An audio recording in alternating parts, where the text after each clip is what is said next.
B है positive verbs. और positive verbs किसे कहते हैं? पॉजिटिव वर्ब कहते हैं प्रेरणार्थक क्रियाएं।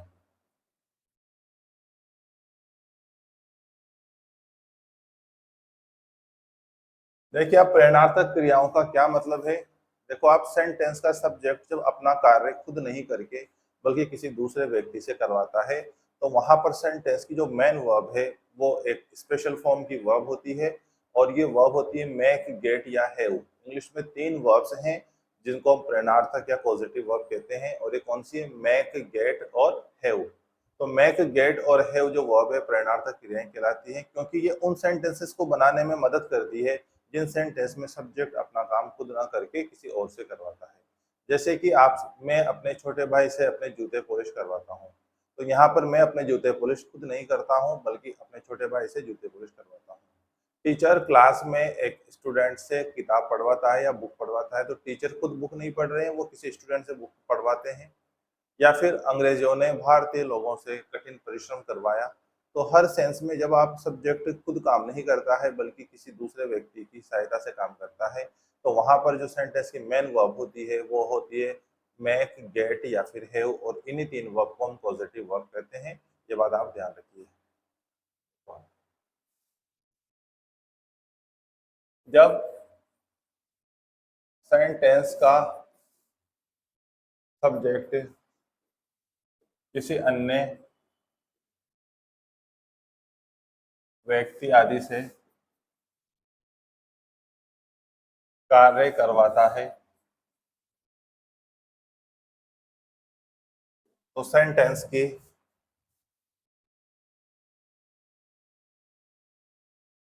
मेन वर्ब मेक, गेट या हैव रहती है। इन तीनों वर्ब्स को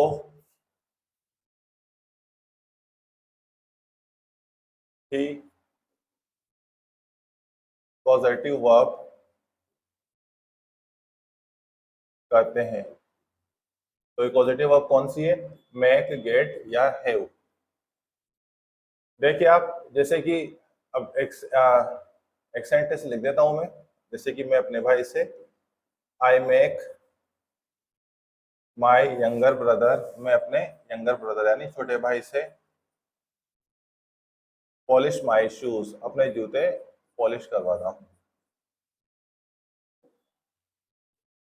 पॉलिश माई शूज। तो यहाँ पर इसका हिंदी मीनिंग क्या है कि मैं अपने छोटे भाई से मेरे जूते पॉलिश करवाता हूँ। ठीक है, मैं अपने छोटे भाई से अपने जूते पॉलिश करवाता हूँ। अब इस सेंटेंस में आप देखेंगे कि आई है जो, वो तो सेंटेंस का सब्जेक्ट है। मेक जो है वो क्या है? आपकी पॉजिटिव वर्ब है। ये जो माय ब्रदर है जिससे काम करवाया जा रहा है, इसको हम बोलते हैं एजेंट। यानी एक तरह से सहायक है ये, जिसके माध्यम से आप काम करवा रहे हैं। यंगर ब्रदर पूरा है एक साथ, कोई बात नहीं, इसको पूरा एक साथ यहाँ तक कर देते हैं। तो माय यंगर ब्रदर जो पूरा है वो यहाँ पर एजेंट है, जिसको सहायक कहा जाता है। और सेंटेंस का जो वर्ब है, जो कार्य करने वाली वर्ब है, जो एक्शन है, वो ये है। जो सेंटेंस में जो कार्य हो रहा है वो ये वर्ब बता रही है। और बाकी तो आपके ये फिर रेस्ट ऑब्जेक्ट वगैरह आ जाते हैं। आपके लिए मुख्य चीजें क्या है? एक तो सब्जेक्ट, एक पॉजिटिव वर्ब, एजेंट जिससे आप काम करवा रहे हो, और एक्शन यानी काम क्या करवा रहे हो। अब आप इसके अंदर देखो, जिस व्यक्ति आदि से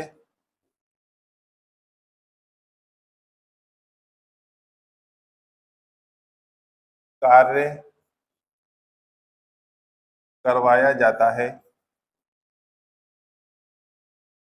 उसे एजेंट कहते हैं। ठीक है, तो यहाँ पे मेरा भाई क्या इसमें एजेंट है। यदि सेंटेंस में एजेंट उपस्थित हो,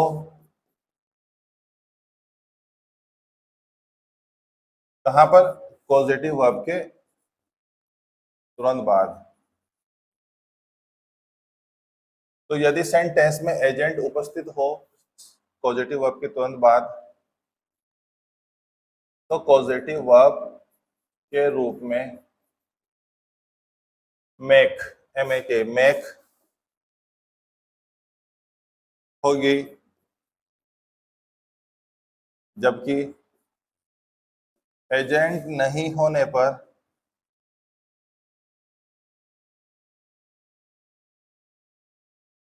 पॉजिटिव वर्ब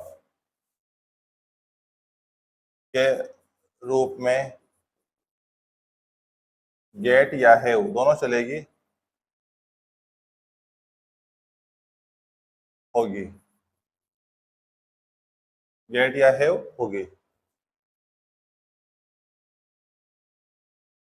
तो देखो आप, सेंटेंस में एजेंट की प्रेजेंस बहुत महत्वपूर्ण है। एजेंट अगर उपस्थित है तो वहां पर जो वर्ब है वो मेक होगी, और एजेंट उपस्थित नहीं है तो वर्ब होगी वो गेट या हैव होगी। ये बात आप ध्यान रखें। अब मेक वर्ब है, तो आपका सेंटेंस का पैटर्न कैसा होगा? पहले आएगा आपका सब्जेक्ट, फिर आएगी आपकी मेक वर्ब। मेक वर्ब को मैं इस इन्वर्टेड कॉमा इसलिए लिख रहा हूँ कि टेंस के हिसाब से यही चलेगी। जैसे कि मेक का मेक्स हो जाएगा, इज मेकिंग हो जाएगा, विल मेक हो जाएगा, हैज मेड हो जाएगा। सेंटेंस का मीनिंग जैसा होगा ये मेक वर्ब उसी तरह से चेंज होगी। यानी इस मेक वर्ब का यूज आपको सेंटेंस की मेन वर्ब के तौर पे करना है। तो मेन वर्ब के तौर पे करना है तो इसका मतलब टेंस के हिसाब से जो भी वर्ब में चेंजेस होंगे वो इस मेक वर्ब के अंदर ही होंगे। तो सब्जेक्ट मेक, इसके बाद आप लिखोगे एजेंट, इसके बाद आपकी फर्स्ट फॉर्म आएगी, और इसके बाद आपके ऑब्जेक्ट हो तो ऑब्जेक्ट रेस्ट वगैरह इस तरह से आगे चलेंगे। ठीक है, तो थोड़ा सा ऊपर ले लेते हैं।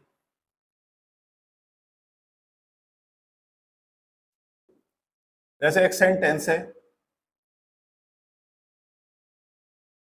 वह टीचर यानी वह अध्यापक कक्षा में छात्रों से किताब या बुक पढ़वाएंगे, पढ़वाएंगे। ठीक है, अब यहाँ देखोगे आप तो पैटर्न्स के हिसाब से लोगे। सबसे पहले सब्जेक्ट कौन है? दैट टीचर, यानी वो टीचर। अब आपकी मेक वर्ब आएगी, तो मेक वर्ब इस हिसाब से आएगी, क्योंकि पढ़वाएंगे फ्यूचर है यहाँ पर, तो आप इसको फ्यूचर के हिसाब से लिखेंगे मेक वर्ब को। जैसे मैंने कहा कि जिस टेंस में होगा, जैसे यहाँ पे अगर पढ़वाता है तो इधर प्रेजेंट इंडेफिनिट हो जाता, तो मेक या मेक्स आ जाते हैं। पढ़वा रहा है तो फिर वहां पर प्रेजेंट कंटिन्यूस हो जाता, तो is am are ING form आ जाती है। जो भी टेंस है वो यहाँ पर ही प्रभावित करेगा। ये मेक वर्ब होगी। इसके बाद एजेंट, किससे पढ़वाएंगे? स्टूडेंट से। ये आपका एजेंट हो गया। अब फर्स्ट फॉर्म काम क्या है? इसमें जो काम एक्शन है वो मुख्य फर्स्ट फॉर्म से नजर आएगा, तो पढ़वाना यानी रीड। तो यहाँ पे आप इसकी फर्स्ट फॉर्म लिखेंगे, ध्यान रखना फर्स्ट फॉर्म। और उसके बाद जो भी है बचे हैं वो लिख दो। तो आप इसका रीड का ऑब्जेक्ट क्या पढ़वाएंगे? किताब पढ़वाएंगे। और कहाँ पढ़वाएंगे? In class. ये बात आप ध्यान रखोगे। और यदि सेंटेंस में एजेंट उपस्थित न हो, और कहाँ पर उपस्थित नहीं हो? वही पॉजिटिव वर्ब के तुरंत बाद। पीछे कहीं और जगह होगा तो उससे फर्क नहीं पड़ेगा। पॉजिटिव वर्ब के तुरंत बाद आपका एजेंट उपस्थित नहीं है, तो पॉजिटिव वर्ब के रूप में, पॉजिटिव वर्ब के रूप में गेट या हैव का प्रयोग करते हैं।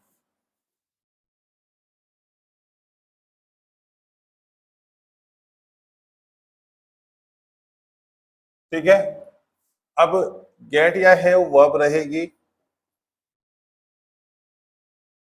तो आपका पैटर्न क्या रहेगा? एक पैटर्न तो ये था। अब देखो आप पहले लिखेंगे सब्जेक्ट, फिर गेट या हैव वर्ब लिखेंगे, ये उसी तरह से टेंस के हिसाब से चलेगी। इसके बाद आपका ऑब्जेक्ट आएगा और उसके बाद आपकी थर्ड फॉर्म आएगी और उसके बाद रेस्ट वर्ड्स आ जाएंगे। ठीक है, ये बात आप ध्यान रखेंगे। अब इसी सेंटेंस को अगर मैं ऐसे लिखता हूं, वह अध्यापक कक्षा में किताब पढ़वाएंगे। अब इस सेंटेंस में और ऊपर वाले सेंटेंस में क्या डिफरेंस रहा? देखो आप, इस सेंटेंस और ऊपर वाले सेंटेंस में ये डिफरेंस है कि यहाँ पर ऊपर वाले में आपने एजेंट लिखा था कि काम किससे करवाया जाएगा? छात्रों से, और यहाँ आपने वो बात गायब कर दी। आप यहाँ पर सेंटेंस में नहीं बताना चाह रहे हैं कि काम किसके द्वारा करवाया जाएगा। ठीक है, तो यहाँ पर अब पैटर्न चेंज हो जाएगा। जैसे सब्जेक्ट क्या है? वह अध्यापक, दैट टीचर। अब आपकी वर्ब गेट या हैव में से आएगी, तो चूंकि यहाँ पर ये पढ़वाएंगे फ्यूचर में है, तो आप या तो लिखो विल गेट या फिर आप लिखो विल हैव, दोनों वर्ब काम करेगी बराबर। गेट वर्ब लिख दी, अब आएगा ऑब्जेक्ट। तो ऑब्जेक्ट यहाँ पर क्या है? किताब यानी बुक। और इसके बाद थर्ड फॉर्म आएगी, तो रीड की थर्ड फॉर्म रेड होती है, स्पेलिंग सेम होती है, तो इसलिए मैंने यहाँ पे फर्स्ट फॉर्म लिखी और ये थर्ड फॉर्म। ये फर्स्ट फॉर्म है, ये थर्ड फॉर्म है, इसकी स्पेलिंग एक होती है तो इसलिए कंफ्यूजन हो सकती है। और फिर रेस्ट वर्ड लिख देंगे इन क्लास। ये बात ध्यान रखेंगे, तो एजेंट नहीं होगा अगर यहाँ पर, तो आप इसको इस तरह से लिखेंगे। कुछ एक दो सेंटेंस देखते हैं एक्सरसाइज के तौर पे, जिससे आपको पता लगेगा। जैसे मैंने अपनी माँ से पराठे बनवाए।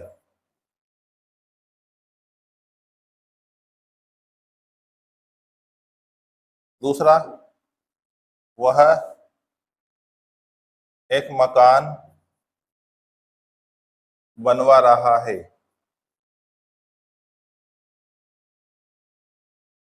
और एक, तुम मुझसे काम करवाओगे। अब तीनों सेंटेंस में देखो आप, सबसे पहले हमको ये चेक करना पड़ेगा कि कौन सा किससे बनेगा, तो किसमें एजेंट है और किसमें एजेंट नहीं है। मैंने अपनी माँ से पराठे बनवाए, तो पराठे किससे बनवाए? माँ से, तो इसका मतलब इसके अंदर क्या है? एजेंट है। तो एजेंट जब होगा तो आप किससे बनाएंगे? मेक वर्ब से। वह एक मकान बनवा रहा है, तो इसमें वो मकान तो बनवा रहा है लेकिन लिख नहीं रहा है इसके अंदर कि मकान किससे बनवा रहा है, यानी एजेंट नहीं है, तो फिर यहाँ पर आप इसमें गेट या है उसे बनाएंगे। तुम मुझसे काम करवाओगे, तो इसमें आपको पता है काम किससे करवाया जा रहा है? मुझसे, तो यहाँ पर आपके पास एजेंट है, तो आप यहाँ पर क्या लिखोगे? मेक लिखोगे। पहली बात तो ये तय फिक्स हुई कि कहाँ पर मेक आएगा, कहाँ पे गेट आएगा। दूसरी बात, टेंस का ध्यान रखना पड़ेगा। यहाँ पे लिखा है बनवाए, यानी पास्ट की बात है, तो सेकंड फॉर्म आएगी। यहाँ है बना रहा है, यानी प्रेजेंट कंटिन्यूअस है, इसे हमारा एनजी फॉर्म आएगा। और यहाँ बनवाओगे, यहाँ फ्यूचर टेंस है, तो आप इन चीजों का ध्यान रखेंगे। अब चलते हैं पैटर्न से।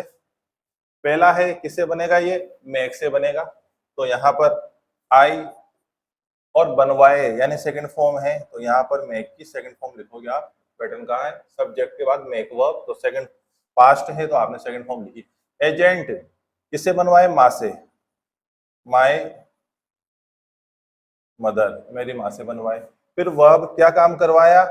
बनवाए हैं, तो यहाँ पर पराठे बनाने का मतलब तैयार करवाना, प्रिपेयर तैयार करवाए। और ऑब्जेक्ट क्या तरह क्या? पराठे, तो यहाँ पे पराठे लिखना पड़ेगा। पराठे का हिंदी शब्द कुछ भी नहीं है, तो I made my mother prepare पराठे, यानी मैंने अपनी माँ से पराठे तैयार करवाए। वह एक मकान बना रहा है, तो इसका इधर ही लिख देते हैं। ये गेट है, उसमें ही और बना रहा है कंटिन्यूअस है, तो आपकी गेट या जो है वर्ब है वो कंटिन्यूअस में रहेगी, तो ही इज गेटिंग या फिर ही इज हैविंग। और इसके बाद ऑब्जेक्ट आएगा, एजेंट तो है ही नहीं, क्या बनवा रहा है, मकान। ही इज गेटिंग अ हाउस। और उसके बाद देखो आप कहा गया पैटर्न, ये रहा, गेट है होगा, ऑब्जेक्ट लिखने के बाद थर्ड फॉर्म आती है, तो वर्ब क्या है इसमें, बनाना, तो यानी मकान बनाने के लिए शब्द आएगा बिल्ट, थर्ड फॉर्म। तो he is getting, is having a house built, ये आपको ध्यान रखना पड़ेगा। वह तुम मुझसे कार्य करवाओगे। देखो आप, तो यहाँ पे एजेंट है आपके पास, तो यू, तुम, और चूंकि करवाओगे फ्यूचर है तो यहाँ पे आएगा विल मेक, मेक से बनेगा ये। और मुझसे यानी मैं से, मी से, और काम करवाओगे यानी वर्क, तुम मुझसे काम करवाओगे, सेंटेंस आपका हो गया। तो इस तरह से आप पॉजिटिव वर्ब्स का यूज कर सकते हैं। तो पॉजिटिव वर्ब्स इस तरह काम करती है कि एजेंट हो तो मेक से बनेगा, और एजेंट नहीं है अगर सेंटेंस में तो गेट या है उससे बनेगा, ये बात आप ध्यान रखें।